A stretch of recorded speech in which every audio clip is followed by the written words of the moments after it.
time for another round of Brandy. Candid conversations over cocktails about all things brand with your hosts, Reilly Newman and Scott Saunders, the brand developers behind Motif Brands. Hello, dear listener, and welcome back to another round of Brandy. This episode should actually be a lot of fun because we're doing a bit of a deep dive. Grab the scuba gear. insert dive sound, like submarine dive sound. Oh, yeah. Dive. So this is all about rebrand and rebranding, and Scott and I are going to share our perspective on it. Like, you've probably listened to other episodes. We have multiple episodes on this topic, but kind of getting into, hey, this is how we view it, and this is how we believe it should be approached, and also talking about some great case studies and a great brand that we're now all familiar with due really to a rebrand that led to a $1 billion buyout. And I think, this is our wheelhouse. Rebranding is Motif's wheelhouse. But and we talk a lot about why to rebrand and the purpose and what it causes it. In fact, we've talked recently about, when is the right time. And even recently in one of the podcasts, right, we talked about doing a proper brand audit, right, to even address whether rebrand's right for you. And sometimes people just they feel like they're bored with their logo, so therefore they need to rebrand, right? And that those are times when you're not to do it, right? Because rebrand takes intentionality, strategy, and timing and expense. You have to be willing to put down some good capital, logo, website, all the different components that you have. The thing that's most impactful about a rebrand is that you are making it consistent. You need to be willing to do that if you're going to go down the road of rebrand, right? Yeah. And the way I was kind of thinking about it when we're leading into this episode, I was like, rebranding is transformative. There is this, or it should be. It should be this moment of transformation of either. With rebrand, there should be strategy, there should be a pivot, there should be a reason behind it where you're able to go, okay, we're changing this on the business side, things are refining, becoming more deliberate in certain areas, or you are cutting off certain services or offerings or whatever it could be.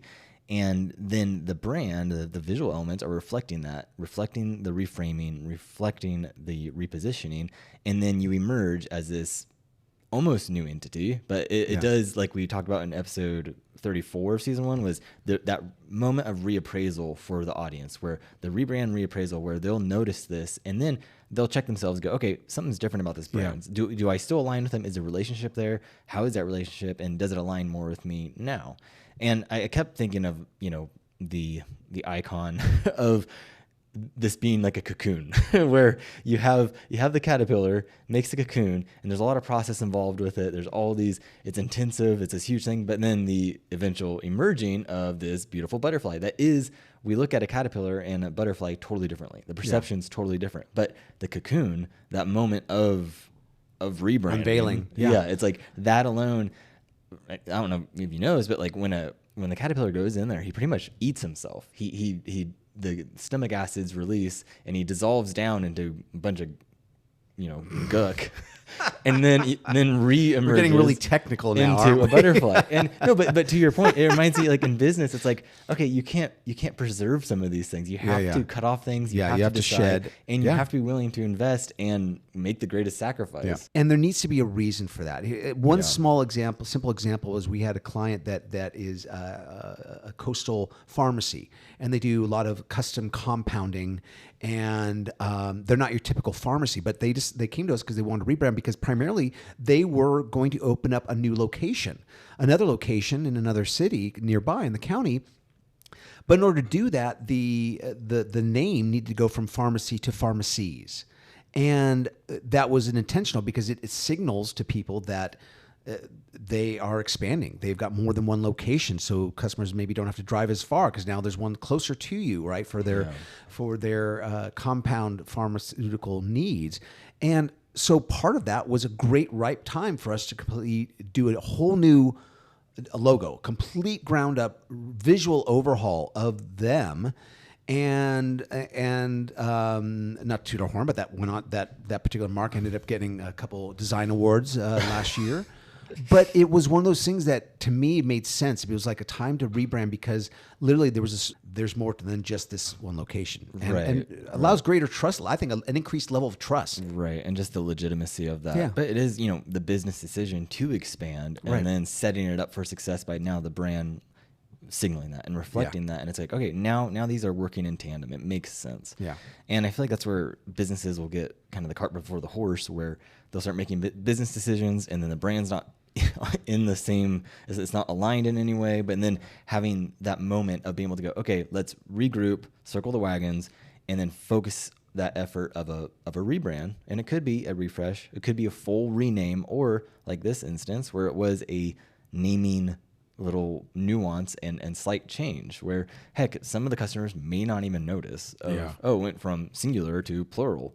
But for the growth of the business, we had to make that change. So the rebrand itself is, if you've read our book, Brandy, or if you listen to the podcast, you know that we really do emphasize that rebrand isn't just the visual side of the equation.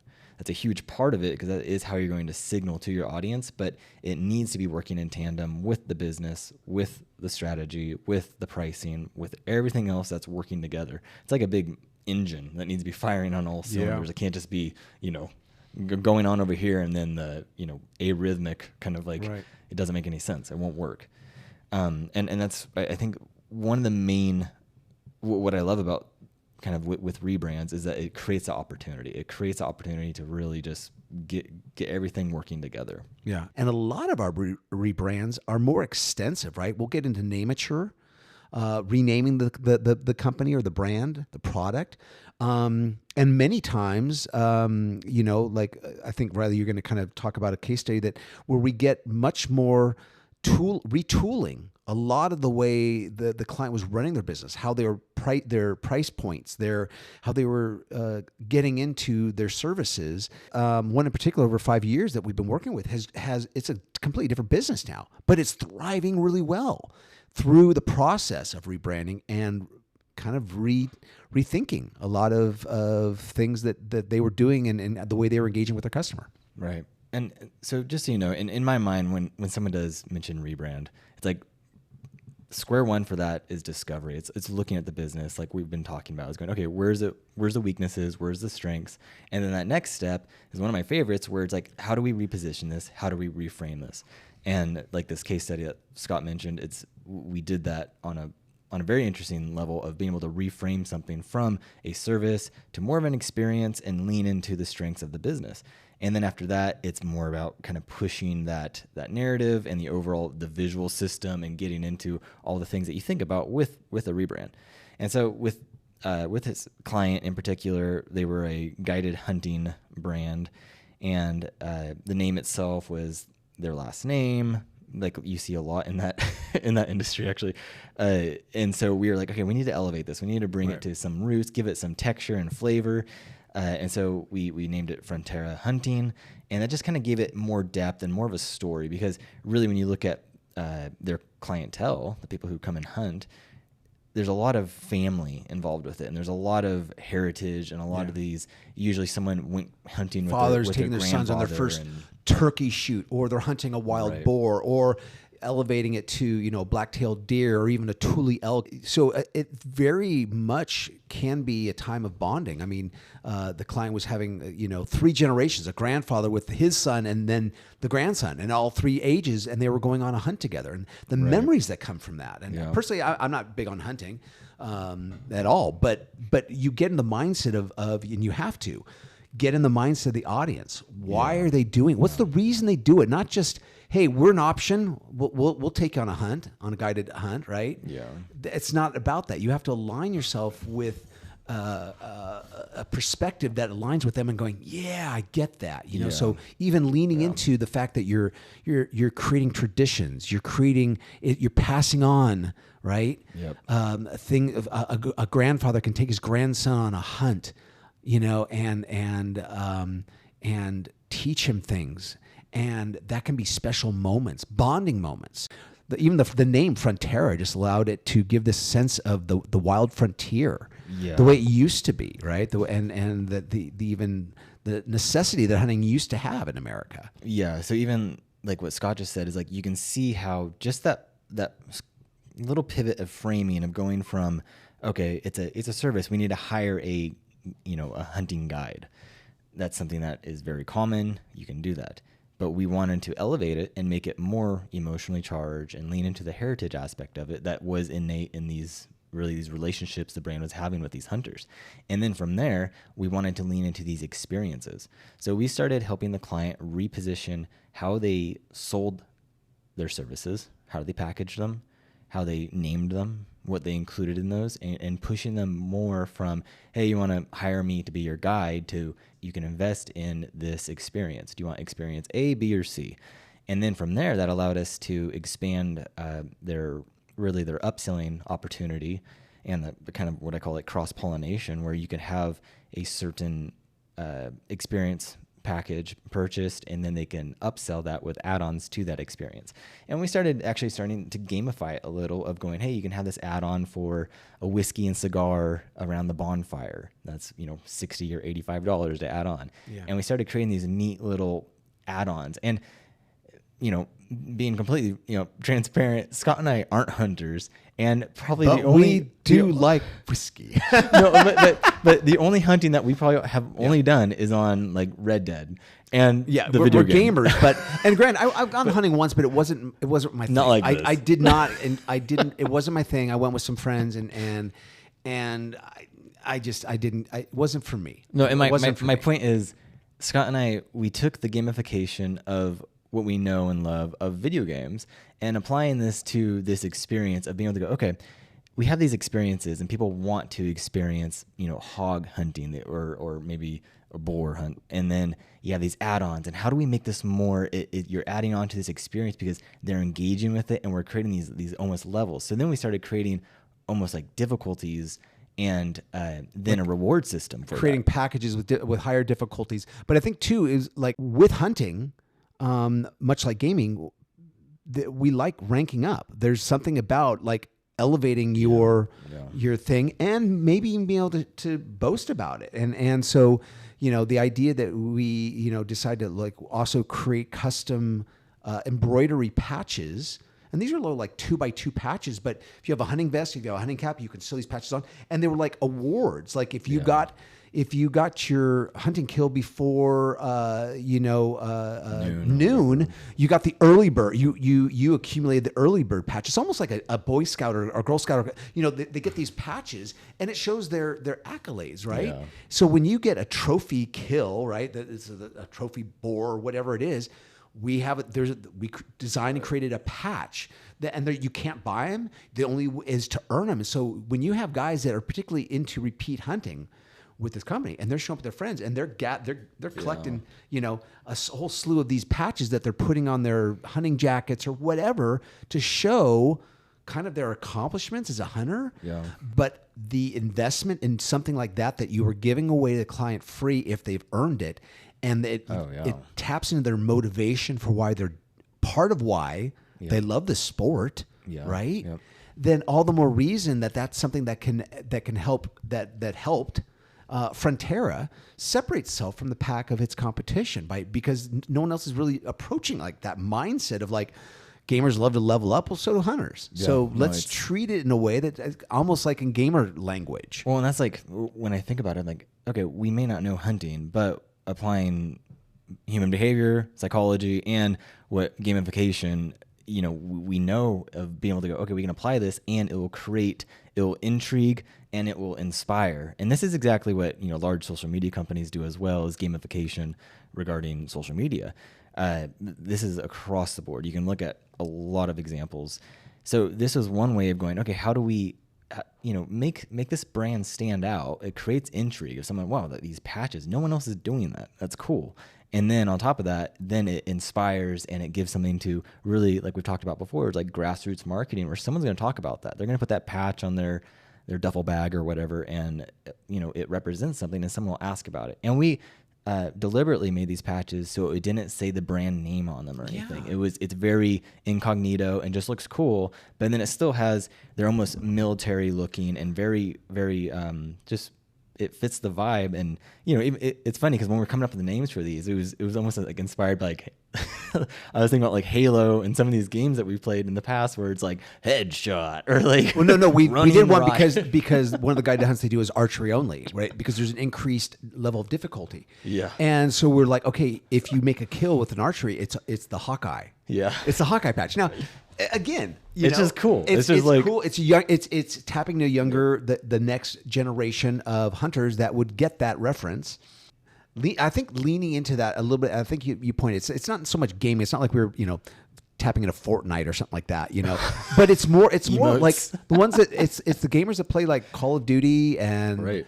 Battlefield and all these other that are like almost military simulated type of shooter games, and the terminology you use, ranking up, leveling up, all this stuff, it fuels the person involved. And why not add that into the element of actual hunting by the brand of guided hunts, which isn't just video games, because Boy Scouts and all of them use the same tactics to create and motivate. So it's literally just human behavior. Patches, and so going back to okay, we did the repositioning and reframing it. We repackaged it, made it look better, new logo, new name, and then we really started to kind of depict, like reportray the brand and how it engages and expanding on that. And that's where it's not just rolling the brand out, but doing things like this where no one else is doing these patches. And so it's creative, kind of off the wall and different and stands out, but it represents the brand and goes back to that positioning we initially put into place for the brand. Yeah. And so that's where it's like, okay, when you think of your company, when you think of your business, a rebrand can be much more than just a new logo or a new packaging, but going, okay, this is an opportunity to, again, regroup, re-strategize, and then execute some of these, they can be fun ideas. They can be different and stand out and actually work in favor of your business in the long run. As a business owner, you have to be willing to invest a little bit more to boost that, but it's going to boost the value, but it's going to pay off. Yep. Because you're allowing yourself to diversify. Even the simplest example is, and it's just knowing your audience. Like if you're a store owner and you notice you have a lot of people that are out with their dogs and you maybe allow dogs in, right? Well, then what if you had a big container of high quality dog treats or dog biscuits, right? So they can give some, and you're just, again, you're having to make that expense and you're not getting anything back for it, but it's that added value. You're just thinking ahead, anticipating the needs of your customers, what they might like. And to that point, it's like, okay, yes, it could be an expense. You can definitely say that. You got to buy the patches. You got to buy the dog treats. I wonder how much UPS spends on dog treats, because UPS guys always have dog treats. That would be an mailman. interesting. But it's an added expense. Just like Disneyland spends a ton on fireworks. Disneyland is the second largest buyer of explosives in the world, behind our Department of Defense. Well, and I brought up one time before. Example, I bought a product that had two metal pieces that had to be assembled with two screws, two standard Phillips screwdrivers. I got the piece. I knew I'd have to assemble it. They included an actually really quality, brand new Phillips head screwdriver with the piece that's now sitting in my kitchen drawer times when I need it and I don't have to go out in the garage to get my screwdriver. They didn't have to do that, but they did. And that won me over. Yeah. And experience wise, then you're not having to stop and then go dig through your garage looking for a screwdriver, the right size. And so, with this client in particular, yes, he has become more profitable. He has gained pricing power. He has evened out his seasonality with booking. He has really increased his bookings overall. So now he has so much more capability as a brand, where now he's including lodging in these experiences. He's creating more of these experiences that are going to, extend the stays and extend the overall experience, which really at the end of the day makes him more money. And so it is an expense. Yeah, maybe in the immediate, but in the long run, you play it out and the brand wins in the long run. And this kind of goes into our really big example of this is the brand that you're probably familiar with by now. It's called Siete. Well, if you aren't, go out and try to find them in your grocery store because they make some really good chips. Right. I think they have a deal with Starbucks now where now they have Yeah, chips. Actually, that's where I first saw them. When it was way back, a couple of years ago in Starbucks. And I think I was first exposed to them in Costco. I think Yeah. that was where we got a big bag of them, and they're awesome. They're, I think, grain-free. They're grain-free. So when my wife was gluten-free for a while, we had searching for stuff like that, and we came across some of them. But really good, really good. But they didn't texture start and out with that awesome name, chips. Siete. Yeah. And this is kind of leading into what we're going to kind of unpack on what they did, and a great example of harnessing the transformative power of rebranding. Yeah. Their initial package, because they started in 2014, the Garza family. I can't remember the reason why she was doing grain-free. It might have been for health stuff, but she was just doing that and giving it to her family as tortillas. And then the company started under the name Must Be Nutty, a little play on of, nuts or not grain or whatever. And the packaging was very... It was very farmer's market like. It reminds me of a lot of small boutique products that usually go to a farmer's market, right? So it had that kind of like home done, not home done vibe, but it was definitely leaning into like, hey, a family member probably designed it. We're a family brand, right? And it was cute. Was what it was. Well, unfortunately, like in my perspective, rebrands come around either through maturity or through pressure. Is that I think a business will be pushed to rebrand because of market pressure or a market shift or competition, and they go, oh, I got to do something. Yeah. And unfortunately, sometimes that's a really bad spot to be in because it's desperate. But sometimes it works, and sometimes last it's minute great too. Yeah, and sometimes last minute, and just like this knee-jerk reaction versus a mature business owner or investor who they've been around the block. All right, my business is at this level. I'm pulling in this much. It's time to rebrand and up the ante. That's cool. That's great. I feel like with Must Be Nutty, it looked like that their evolution, their history went founded 2014. You had some growth, and then it was like late 2015 or 2016 they landed in Whole Foods, which granted based off their category of being this alternative tortilla product.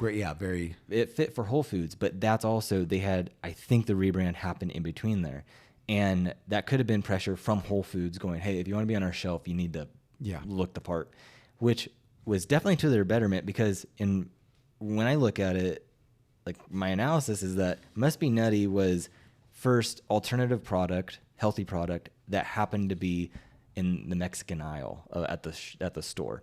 Versus when they rebranded to Siete, it was a Mexican product, Mexican category food product that then happened to be healthy.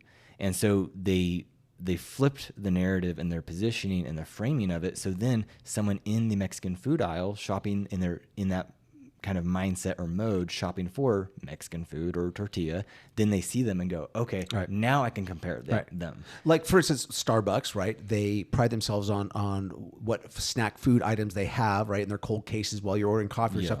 They stick to quality, they're very picky, selective with what they do. But as far as like chips or something like that, all of a sudden Siete tortilla chips are in there in these really cool design bags. And this is kind of the same strategy that I've mentioned before of Tesla, where before Tesla, you had EVs that were poorly designed, but they were EVs. So someone was mainly buying an electric vehicle like Prius because of the social signaling of it. Of I don't care about design, I don't care about acceleration, but I'm saving the earth. And that was a social signaling device. Tesla comes along and reverses that, just like Siete did with Must Be Nutty, where now it's design first, actually a slick looking car that happens to be EV. And that's really kind of where you can get this powerful, like when you think of categories and brands, your brand needs to have a strong category to fit in so people can grasp it, and then you differentiate and you make it distinct and stand out.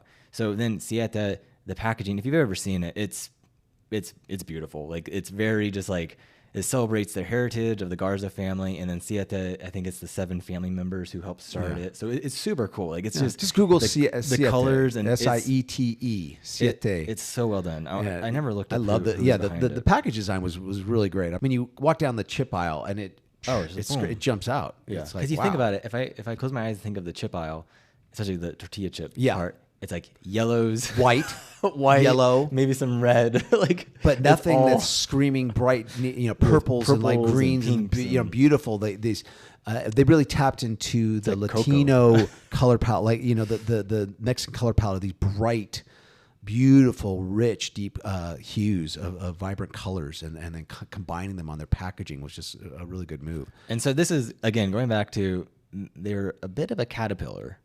And then they had this cocoon moment of, okay, now they're blowing up and becoming this beautiful butterfly that is intriguing right on the shelf. And doing right now, they do tortillas. Now they're doing chips, and I'll they have bet sauces. And I'll bet if they probably have hard shell taco, like taco shells, corn, so it allows them the freedom to really, expand. branch out. And within the category, like their sauces and stuff are all like gluten free, and they're whatever, like similar how Tostitos, you have Tostitos chips, and then guess what? Tostitos makes salsa and queso dip and things like that. So it's again that idea that the brands are identifying the needs of the audience and even willing to expand their product offerings to cover some of those same niches rather than just specializing in just chips and chips alone. Right. And so then you go, how did this brand go from the Mexican food aisle to Starbucks? Yeah. And that's where then PepsiCo comes in, where Pepsi sees them taking over the chip aisle and gaining this huge foothold and just dominating, right? And so Pepsi, with all their chips, they're concerned. Other Pepsi's like, no. Yeah, no, that's not going to happen. No. And I'm assuming they already had the collaboration with Starbucks at this point, because and then Pepsi bought Siete for $1.2 billion. And so they went from... And how many years? They started in 2014? Yeah, and I think that was just the growth of that. I think it was probably a 10-year timeline where then they get bought out for $1.2 billion. Jeez. And so it's amazing that you do have this company started off as Must Be Nutty. Reframe it, reposition it, rebrand it, repackage the thing, represent it, and then they've just catapulted to it really is like in the tech world you'd call like a unicorn, where it's just like this thing is just incredible. Like it's really blown up. It's created its own category now of healthy grain-free chips and just dominated. And now it's in Starbucks, which is just mind-blowing. Yeah. Point here is the transformative power of rebranding, and really, again, taking that time to circle up, kind of calibrate and get a good grasp on it, and then look at going, okay, if we are going to enter this cocoon of a rebrand, right, there's sacrifice, there is reinvestment, there is deliberate, and really there's sacrifices of decisions you have to make, and you have to cut things off and focus. And that could be losing the name that, even though you might have came up with it when you first started in your garage, there may be a better name. And just because you started a business doesn't necessarily mean you know what's best for the brand. And I guess, if anything, for advice, if you're just starting out with a brand and you know that down the road you're going to have to look at a rebrand, just remember to hold on loosely. Yeah. The tighter hold you have on your brand, how it's executed, the namature, how you do things, right? When we've noticed that the businesses struggle, and they struggle through a rebrand, they even struggle after a rebrand because they're just holding on too tightly. They can't emotionally let go and allow their brand to pivot and expand and grow to serve the business, which is what it's supposed to do, right? Again, brand is your perception and the relationship your business has with your potential audience. And so rebrand, change your thought again that rebrand is not just visual. There's so many ways that a brand can expand itself and redefine itself beyond just the visual.